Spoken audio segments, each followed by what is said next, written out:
think, well, that's not for me because, you know, that's later on. My education was fascinating because I had a telecoms company that I'd grown in a bootstrapped fashion, and just like you say, kind of, I always described it as robbing Peter but not always paying Paul. You know, you're kind of scrambling around for the cash, like I'm gonna have Peter and his brother.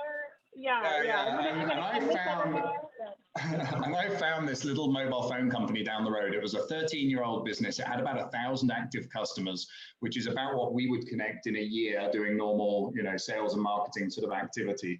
And the guy was desperate. He wanted to sell, and he wanted £15,000 for that business. You know, it's about $20,000. So not a huge amount of money to get this database of customers that we could make a lot of money from.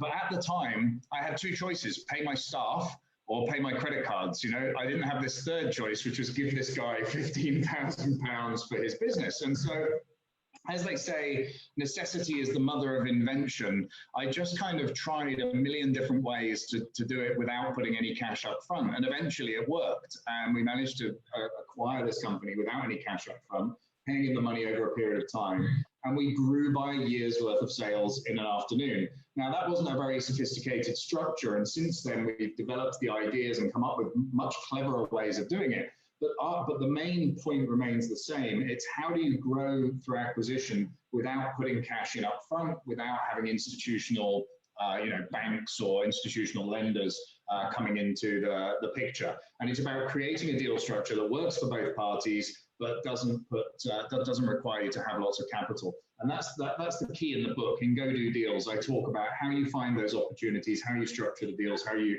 finance them, because you don't need money to finance them. You need clever structures to finance them, and then what you do with them once you've got them. And that was a key lesson for me, because we grew by a year's worth of sales in an afternoon, and I suddenly realized you don't have to run the marathon. You can just run the last 10 yards.